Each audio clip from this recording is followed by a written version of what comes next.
Assalamualaikum warahmatullahi wabarakatuh. Salam dan bahagia, salam guru penggerak. Perkenalkan, saya Dwi Cahyono, saya dari SD Negeri Gegulu. Saya adalah calon guru penggerak Angkatan 11 Kabupaten Kulon Progo. Kali ini saya akan memaparkan demonstrasi kontekstual modul 1.4 tentang budaya positif, yang mana kali ini saya akan menyampaikan tentang penerapan segitiga restitusi. Apa itu restitusi? Restitusi adalah proses menciptakan kondisi bagi murid untuk memperbaiki kesalahan mereka, sehingga mereka bisa kembali pada kelompok mereka dengan karakter yang lebih kuat.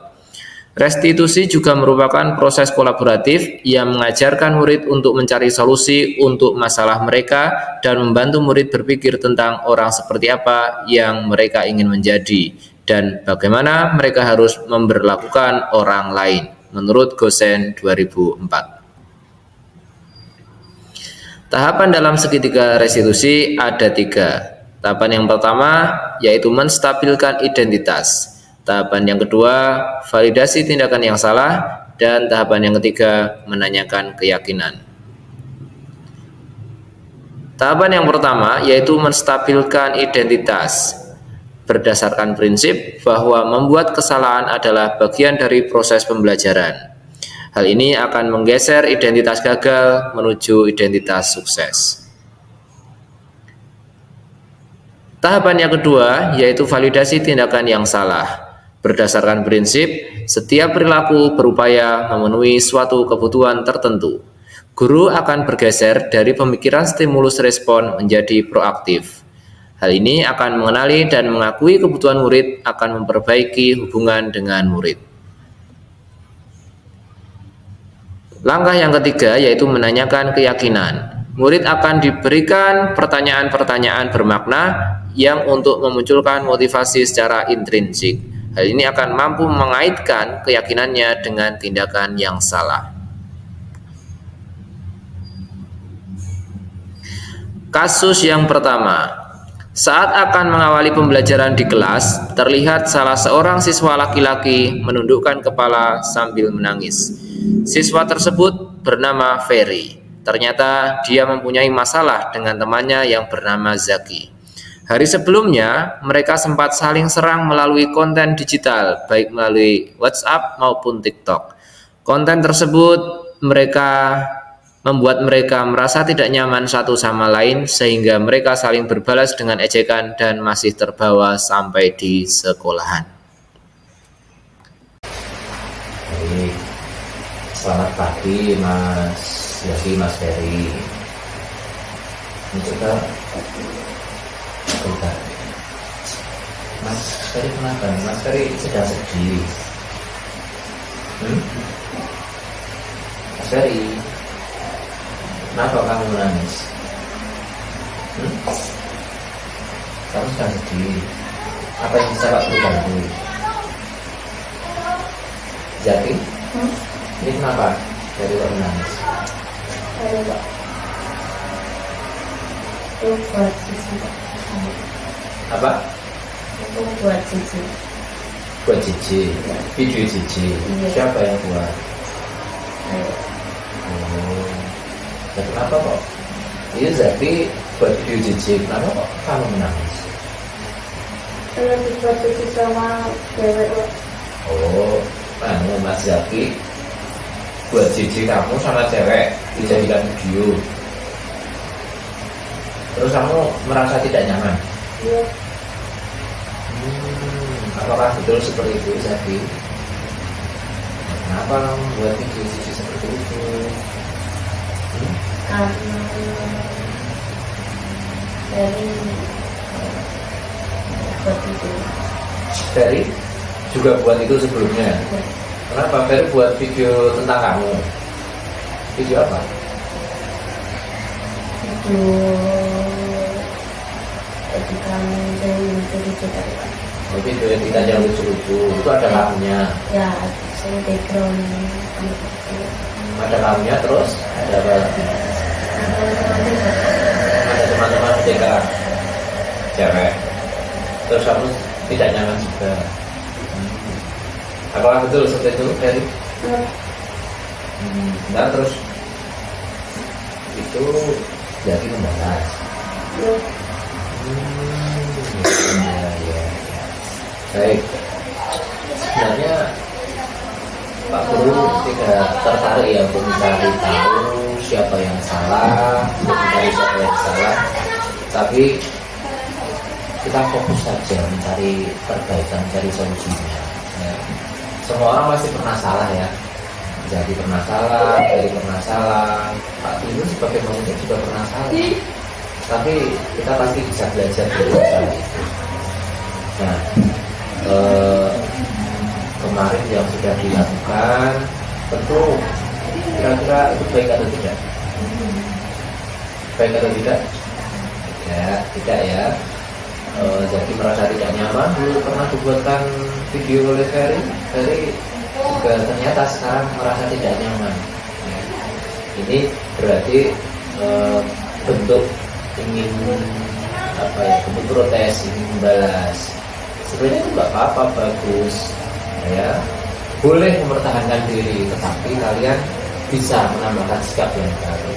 Tidak perlu terus saling mengejek di sosial media, entah itu di WhatsApp, entah itu di TikTok. Itu tidak perlu sampai seperti itu ya, tidak perlu ya. Semua orang masih penasaran. Nah, terus masih ingat kemarin kita kan buat keyakinan kelas ya. Masih ingat keyakinan kelas kita itu apa? Coba sudah dari nangisnya, coba. Ya, kelihatan. Masih ingat keyakinan kelas kita apa? Apa saja keyakinan kelas kita? Kamu merasa memiliki dan dimiliki, terus apalagi disiplin, terus jujur, apalagi menghormati. Iya. Nah, kira-kira apakah semuanya sudah kalian laksanakan? Nah, berkaitan dengan masalah ini, apa yang belum kalian laksanakan? Yang belum kalian praktekkan berkaitan dengan masalah ini dari sana? Merasa memiliki dan dimiliki, terus menghormati. Berarti belum saling menghormati ini ya.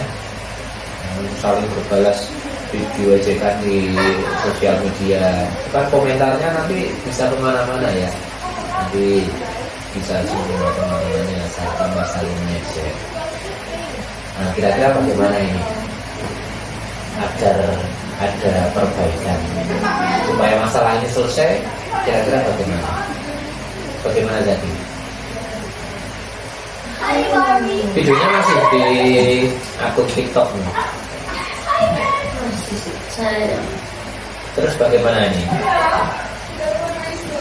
Baiknya bagaimana? Mau menghapus itu? Hapus video masing-masing ya. Begitu Ferry? Sepakat? Ya. Nah, kita itu mungkin sudah sering menggunakan sosial media, tapi kita harus menggunakan sosial media sosial itu dengan bijak. Kalau kita membuat konten itu bagus, bentuk kreativitas, tapi konten-konten itu seyogianya adalah konten yang bermanfaat. Kalau konten yang bermanfaat untuk orang, itu nanti kita akan dapat pahalanya jariah. Apalagi orang lain yang melihat itu merasa bermanfaat, kemudian di-repost, di-share ulang, banyak orang yang melihat konten positif kita, itu pahalanya akan melihat itu kita. Tapi kalau kita buat kontennya adalah konten negatif, ya, konten yang tidak ada kebaikannya, nah itu nanti bisa jadi dosa. Apalagi orang lain nanti merepost, disebar ke grup yang lain, nanti jadi dosa jariah bagi kita. Jadi kalau kalian suka buat konten nggak apa-apa, itu kembangan kreativitasnya, tapi konten yang itu ya, jadi ya, dari ya. Jadi sepakat nanti selanjutnya menghapus video masing-masing. Nah, sudah, saya tidak ada masalah ya. Jadi kalau sudah tidak ada, sama dulu. Sama dulu apa ya? Silahkan jadi aja dari kembali ke kelas ya.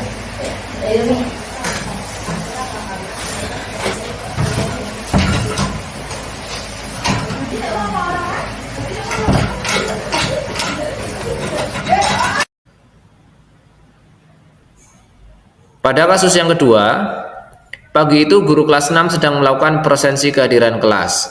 Kelas yang biasanya selalu lengkap, hari itu ada satu nama yang tidak terlihat, yaitu Furqon. Waktu menunjukkan pukul 7.29, Furqon baru masuk ke ruang kelas. Itu bukan kali pertama Furqon terlambat masuk kelas. Sisi kelas pun bergemuruh menertawakannya yang terlambat cukup banyak. Baik, selamat pagi Furqon. Kamu tahu kenapa Pak Guru minta ke ruangan ini? Tidak. Dari ini Furqon berangkat jam berapa? Silakan. Setengah 8. Ini dan yang pertama Furqon, kamu berangkat terlambat. Hari ini kamu terlambat setengah 8. Nah, Pak Mas Furqon, bisa cerita kenapa dulu ini Pak Guru bisa membantu? Bangun kesiangan dan begadang sampai jam 12.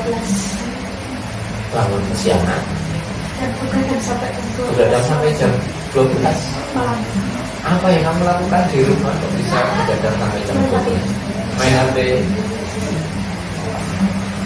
Ya, ini sudah kali keberapa ya kamu terlambat? Ya sebenarnya tidak apa-apa. Semua orang pasti pernah salah ya. Kamu pernah salah, pasti pernah salah, kita semua pernah salah. Terlambat juga, pasti juga pernah terlambat. Kamu juga pernah, ya. Tetapi kita bisa memperbaiki itu. Ya, Bisa kita perbaiki tidak ya? bisa. Kita yang sering terlambat bisa kita perbaiki. Bisa. Bisa ya? Ya. Dan kamu pasti juga punya alasan kenapa kamu terlambat. Kira-kira ya.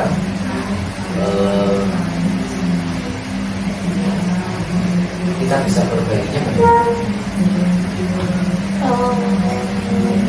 Kamu masih ingat kemarin keyakinan kelas kita? Lupa. Lupa. Itu yang kita buat bersama-sama ada beberapa. Yang pertama Lupa. disiplin, terus Jujur. jujur, terus apa lagi? Menghormati, terus rasa mungkin. Selalu pilih. Kemudian indah. Kira-kira dari keyakinan kelas yang sudah kita yakini bersama itu, apakah sudah kamu laksanakan semua? Berkaitan dengan ini tadi, Furqon yang beberapa hari ini terlambat. Mana kira-kira yang belum kamu laksanakan? Disiplin ya. Padahal kita harusnya berada di kelas jam berapa? Paling siang. Jam 7 ya, jam 7 harusnya kita sudah di kelas ya, sudah mulai belajar ya. Tapi ini Furqon datangnya terlambat. Kira-kira bagaimana solusinya usul ini supaya bisa terlambat kan? Caranya bagaimana, solusinya bagaimana? Itu sebelum jam 9. Itu Sebelum jam 9. betul sekali, tidur sebelum jam 9. Bagus itu ya. Jadi usahakan kalau di rumah tidur jangan malam-malam kalau tidak ada keperluan yang sangat penting. Sudah kami tidur di awal, karena kalau tidur di awal jam 7 kita bisa bangun di awal, nanti bisa persiapan sekolah dengan baik. Tapi kalau tidurnya kemalaman, nanti bangunnya juga bisa siang. Akhirnya seperti akhir-akhir ini terlambat terus ya. Tidak apa-apa seperti itu ya, bisa mengusahakan. Yakin ya. Ya, terima kasih. Mungkin itu yang kita gunakan. Terus ya, pokoknya semangat. Besok lagi semoga bisa penting ya. Kamu kan anaknya pintar ya, kamu pintar. Terus biasanya ketika belajar juga bagus. Tinggal saja berangkatnya lebih awal ya. Ya. Saya sekarang harus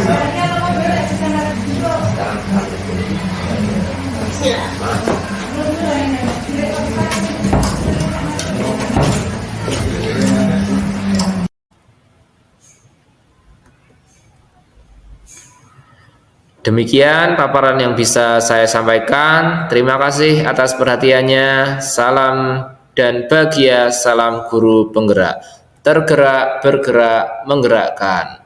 Wassalamualaikum warahmatullahi wabarakatuh.